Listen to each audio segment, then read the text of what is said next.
Welcome to the Counter Narrative Podcast, a show designed to change the way we talk and think about education. I'm Charles Williams, and together we'll explore untold stories, bold ideas, and innovative approaches that transform our schools and communities. Let's get started.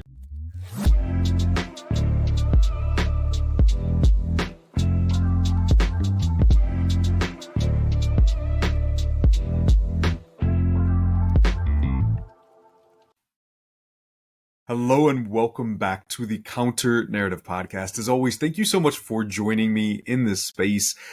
Honored to have you here, returning. Whether it's I guess it's you've listened to these before, you've seen these before, and you're like, I am ready for another incredible episode. But if for some reason this is your first time around, thank you for giving me a shot. Thank you for giving the show a try. I know you're going to enjoy this episode, so feel free to then go ahead and check out all of the rest.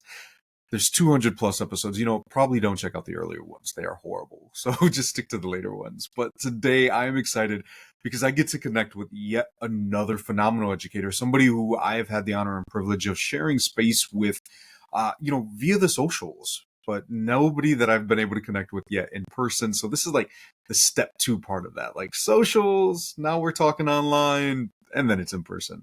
So today I have the one and the only Eli Casaus, also known as Coach Eli. Eli, how are you doing tonight? Doing great, Charles. Thanks for having me. I'm excited to be here and excited to take that next step toward hopefully meeting you in person soon. Yeah. I mean, I don't know if you've ever been to Chicago. I've never been to Albuquerque, so I would love to come your way. I mean, I don't mind hosting. I just want to go travel and have an excuse to go somewhere new. Yeah, there's a lot of natural beauty here, so yeah, you're definitely gonna have to check it out sometime. Wonderful. Well, I will take your word on that, and I will end up finding a reason to come out that way.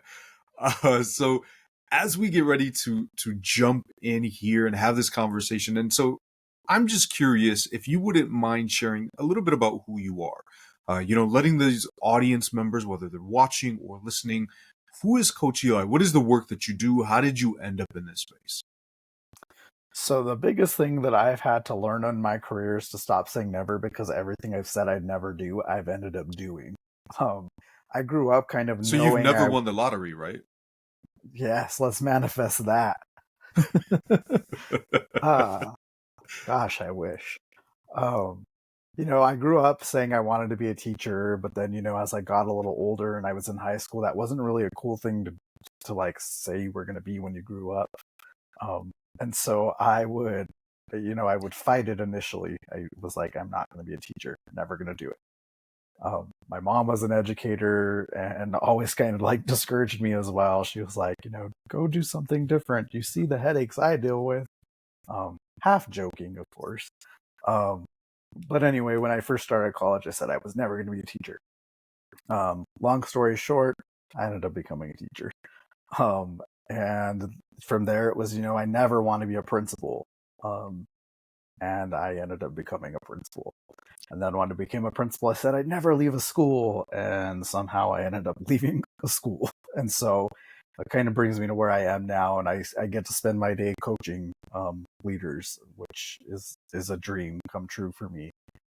So I kind of wear 2 hats. I have, this coaching business where I get to work with principals and district leaders all across the country, just kind of helping to grow them in their leadership development skills and help districts as they create strategic plans for their districts. And then I also just recently took on a new role with Teach Plus as a manager of policy and programs. And so I get to spend time coaching teacher leaders who are learning a whole lot about policy change and kind of lifting that curtain so that they can kind of learn about that and advocate for change.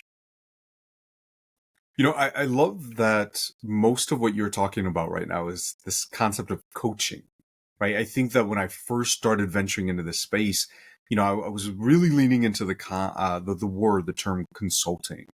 And, over the last couple of years or so, I was like, you know what? coaching, I think, fits that a lot better. And I love that that's the word that you've been using. So I know this isn't one of the questions, but I'm wondering really quick if you could talk a little bit about the difference between that. Like, why is it so much more powerful for you to be coaching these leaders in the district, these teacher leaders, versus simply being a consultant? Yeah, I think that like whenever I started to venture into this part of the field, I too wrestled with, calling myself a consultant. It just sounded so stuffy and didn't sound like it just didn't seem like it really fit the work that I was wanting to do or that I felt I was called to do or that I was, trying to do. And, you know, my social media handle was always Mr. Coach Eli, and it was because I was a teacher and I was a coach, and like it just kind of encompassed who I was back then. But as I grew in my leadership, especially once I became a principal, again, I never wanted to be a principal. Principalship literally fell in my lap. My first school I was a principal of, I didn't apply to be the principal of that school. I was called to the superintendent's office and said, "Hey, I really need an interim principal at this school." And I went and I did it. I stayed in the principalship for 6 years after that. But it was through that role that like I really found what I was truly passionate about, and that is empowering educators. Whether that meant supporting them with curriculum, supporting them with engagement strategies, with classroom management, with whatever it was. That the coaching piece of the principalship is what I loved. And so whenever I moved out of principalship, um, that was where I went. And I really struggled with like going into consulting world to be, a consultant, because it just didn't feel like that just wasn't empowering work. And like that's what I wanted to do. That's what I enjoy doing, is empowering people to be the best version of themselves. And that's what coaching is. A lot of times whenever I first sit and I talk with somebody as I'm getting to know them in a working relationship, I really do talk about what coaching is and what it's not. And I always very intentionally talk about being a coach and not a cheerleader, because a cheerleader is going to just, cheer you on no matter what the end result is. And I'm just here to be super positive. Whereas a coach is really there to push you to be that 1% better. And, that's what I seek out to do. And I think that, um, is a long-winded answer to your question of like, I just want to empower people to be that 1% better. And I feel like a consultant is more of the cheerleader that's just trying to collect that paycheck. And so that for me was the difference. No, I appreciate you sharing. And I know that that wasn't necessarily initially part of the conversation, but as you were talking here, I think one of the things that I was hearing from you and that I get a sense from you and just watching the work that you do, right? I think oftentimes when I hear a consultant or somebody talks about being a consultant, it's like I come in, tell them what to do, and I leave. Right? Whether they do it or not, I got, like you just mentioned, I get my paycheck and I'm moving on. Whereas a coach is invested. And like you just said, my whole purpose is to help you, to empower you, to help you grow out, to help you get better. And that doesn't happen as a one-off. That happens through deliberate, intentional, ongoing supports. And so, I appreciate you giving space for us to be able to dive into that. So that's not necessarily the conversation for today, but I just was like, this is a great opportunity to touch on that. So with that being said, I am curious, what is it that you want to talk about tonight, right? The whole idea of the show is to either push back on a narrative or to present an alternative perspective. So I'm curious what's sitting on your heart, what's sitting on your mind tonight. More than anything, I just love to be in conversation, in real conversations with people. I just want to have like some authentic conversation. And, one of the biggest aspects of what I do as a leadership coach is I like to make sure that I am supporting, leaders in a very holistic way. And so I really like to, lean into ensuring like their mindset is right, their mental health is all right, because as a leader, and part of what led me to do this work is so often as a leader, I felt like I was on an island. And that is why I really strive to, find as many principals to coach as I can, because I always like, as a principal, I always wanted that thought partner. I was always the only principal on a campus. Nobody ever has your same job as a principal, because nobody else is the principal of your school. I have principal colleagues, but their school isn't my school, and my school, and vice versa. Um, I had assistant principals, but they weren't the principal, and so just to have that in my corner would have been a game changer as a principal, and why like it leads me to do the work that I do.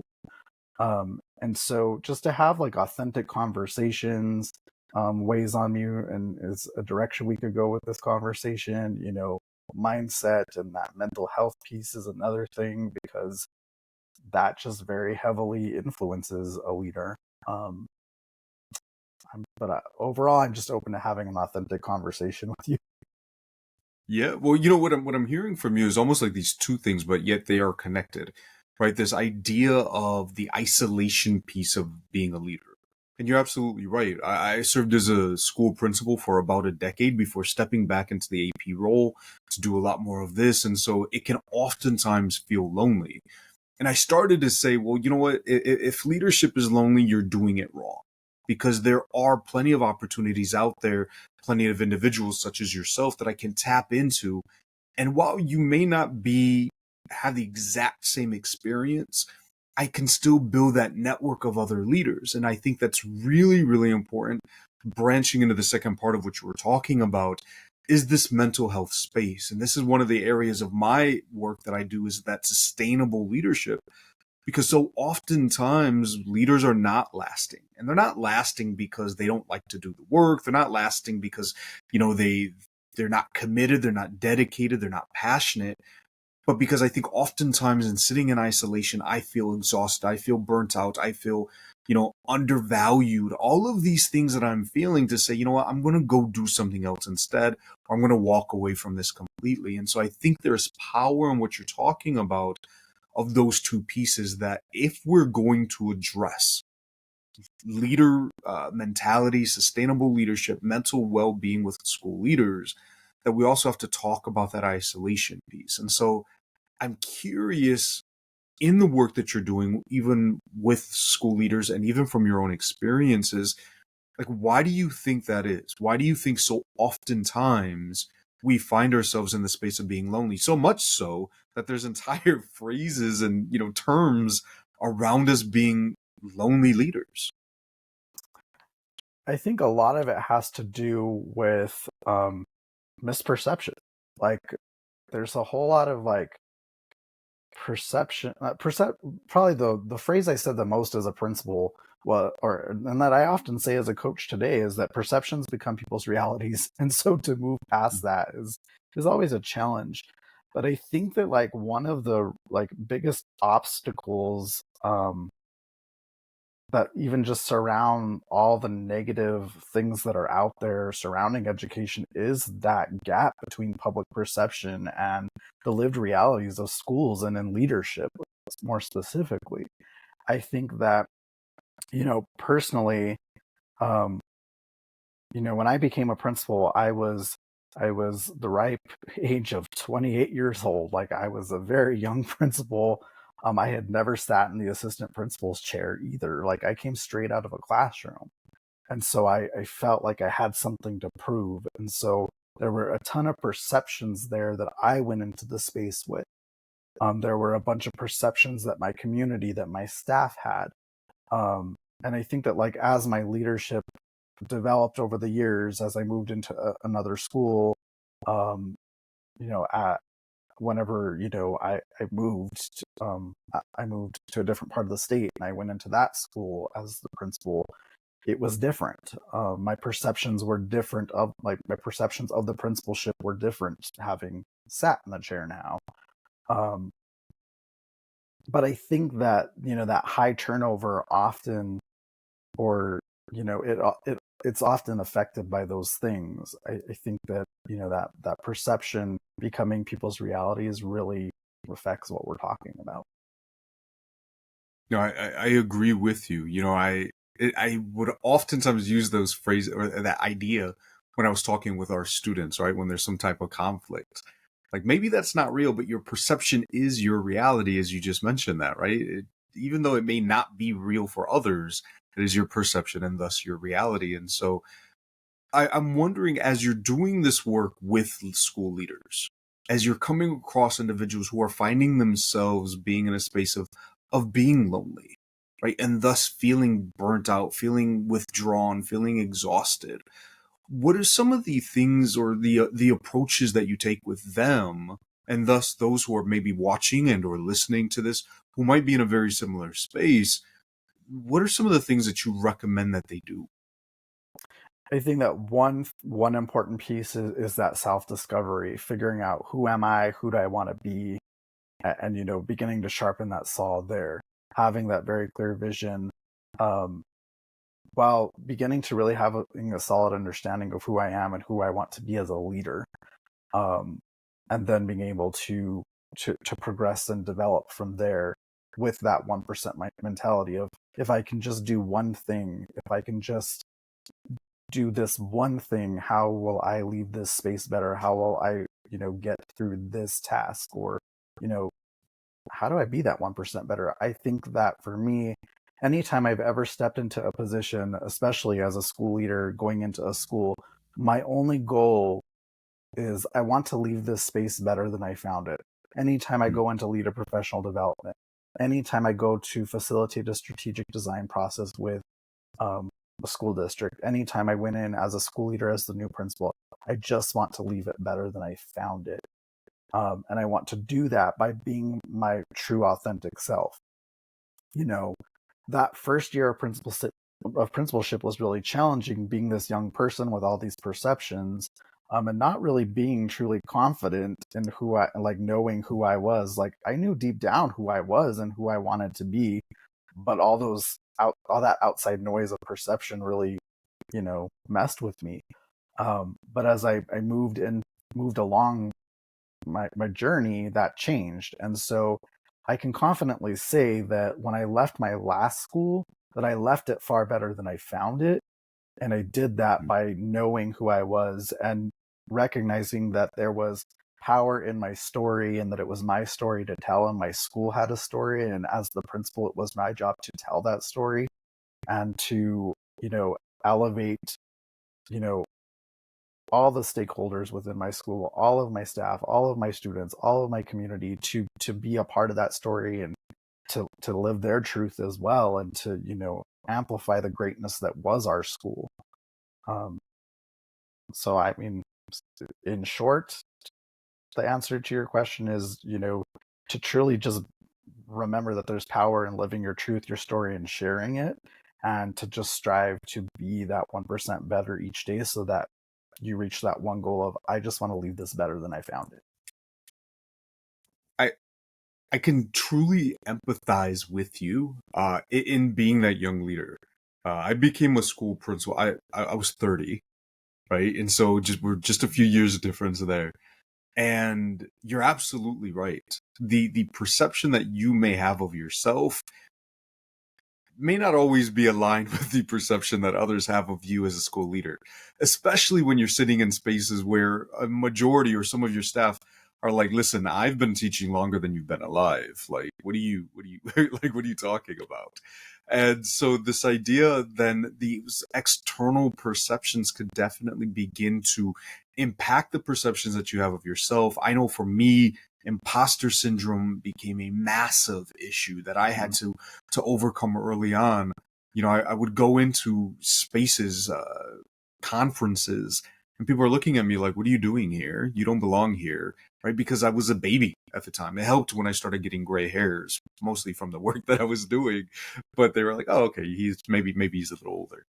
But there was this definite imposter syndrome from being in that space. And so I appreciate you saying, figure out your self identity, showing up as your true, authentic self, and leaving that space better than you left it. And I'm wondering if you could share with the listeners, do you have any ideas, tips, strategies, resources? Like, how can I engage in that work? How can I engage to figure out, how am I showing up? Who do I want to be in this role? How do I want to present myself so that way my perception of who I am can withstand the perception of others, right? And maybe I won't sink into that space of imposter syndrome.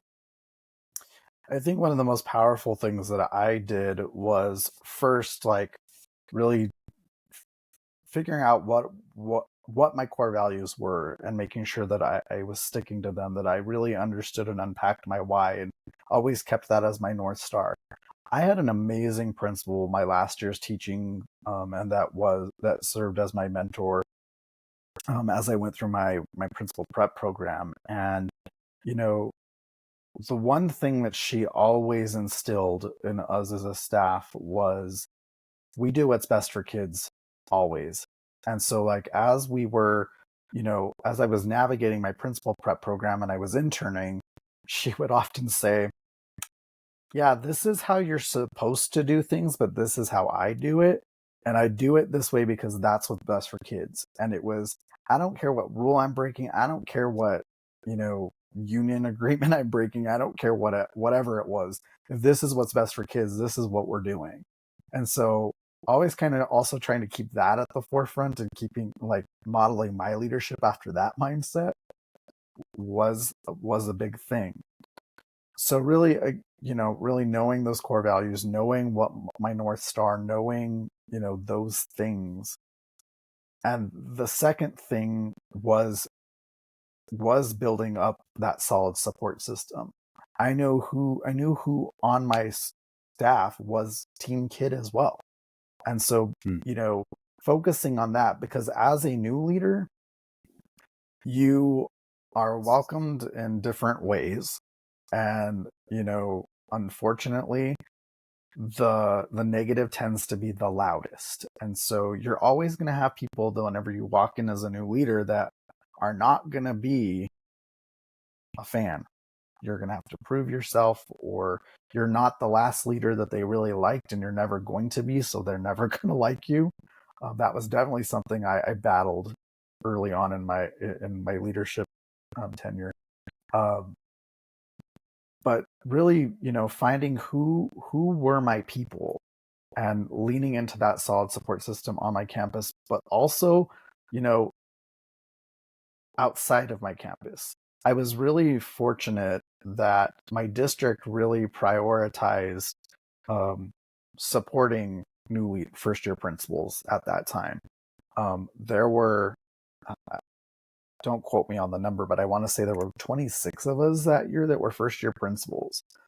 We were a large district, but I believe there were 26 of us. And so we were, we were a cohort that they had us meet bi-weekly for a seminar for 2 hours, every other week, that we really dove into topics to help navigate that first year of principalship.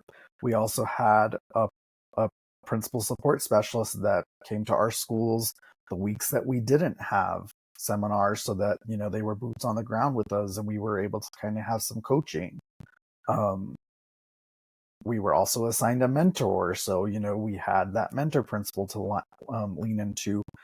But again, the 26 of us who were new to the role, we formed a bond, and I found my people in that too. And so really, it really is about knowing your core values, knowing what your North Star is, really unpacking that why, and giving yourself that solid support system. Those are the biggest tips that I could give anybody as they, enter that space. I appreciate you sharing. And I think it's important to point out the order in which you share that, right? Because you didn't say find your team, find your people. You said figure out who you are first, right? And then finding those people who are in alignment with that, finding those individuals who are supportive and who will drive that work. Because I think sometimes we're trying to figure out who we are, and we base that off of those individuals around us, because it would have been very easy for you, for those people who are like, well, you weren't like the last leader. Well, like what, who are they? What do they do? So, like, how can I be more like them? But you're like, no, I hear you, and I am never going to be, because this is who I am, right? And so you're that much more apt to stay true to yourself, despite the inevitable pushbacks, despite the inevitable dislikes that you're going to come across. And so whether or not that was intentional, I was like, this is a super important point that you were like, figure out who you are, then figure out who you're going to attach yourself to based off of knowing who you are. So I wanted to highlight that point. I appreciate you highlighting that. I wish that I could say I had planned that, but I didn't. But I'm glad that it came out in the order it did, because you are absolutely right. I definitely, it goes back to that talk about perceptions. If I would have tried to fit into a mold, or I had tried to find my people first, definitely would have had perceptions that influenced that more than it already was as a new leader. Um, No, I thank you. I've been having this conversation. It's always interesting. And whether it's meant to be or if it's just like that thing, like when you get a new car and you're like, everybody has this car, like you're just, reality is it was always there, you're just dialed in. But I've been having this conversation a lot more about exactly this concept about figuring out who you are. How do you dive into that? How do you focus on who you are as a person as you're navigating spaces? And so I'm just really happy to begin to continue having these types of conversations in various spaces, and now to have this with you. And so as we get ready, to wrap up this conversation, it's always surprising to me how quickly they go. I'm curious if you want to share with the listeners a little bit about maybe an upcoming project or something that you have out there, or just simply how can those watching and or listening get in touch with Coach Eli? Maybe they want to learn from you. Maybe they want to grow with you. What is something that they can? How can they connect with you, or what is a project, something that you have happening? yeah, I think that, again, as a principal, you know, as a first year principal, I did have that amazing support system I just talked about, but I still, there were times where it did feel islandish. And so, again, that's why I do what I do. And I love, especially brand new principals, because I do know how that felt.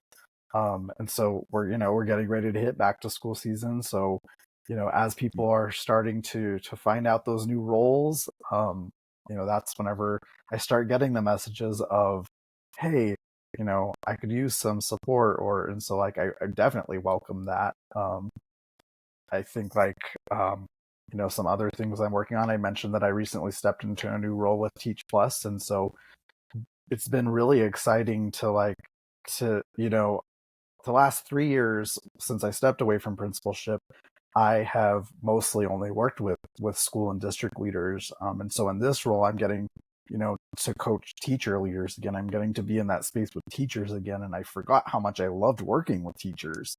Um, and so just been exciting to be in that space and in these programs that are new to me, with lifting that curtain behind policy change and advocacy work. And so I would also just put a plug in there of like, I would hope that people are like, whether it's with me or with any organizations I'm affiliated with, but always just taking advantage of those opportunities that are out there to learn and develop yourself, whether it be through fellowships with places like Teach Plus or you know conferences, whatever it is. But yeah, if anybody's looking for a coach, I'd love to be the one to empower you. Yeah, and I know you're all over on the socials. So you want to drop your handles and so they can find you? Yeah, it's pretty easy to find me. I'm Mr. Coach Eli on just about every social platform. Um, I'm on Instagram, Twitter, TikTok. Not so great at the TikToks, but I'm trying to get into it. Maybe I'll go viral someday. I hear you. Like my LinkedIn. daughters make fun of me. Are you a little cringy? I I don't mean to be. Like I'm authentically trying and they're just like, "Dad, no." And I was like, instead of making fun, you could support. Like, come on. I'm right there with you. Easter was just a couple weeks ago, and one of my cousins, her daughter is a junior in high school, and like I see them a few times a year, but not like a ton. And so she walked when she got there and she was saying hello. She walks up to me, and she's like, "I saw your TikToks," and I'm like, "Well, you weren't the intended audience anyway." But yeah, right there with you.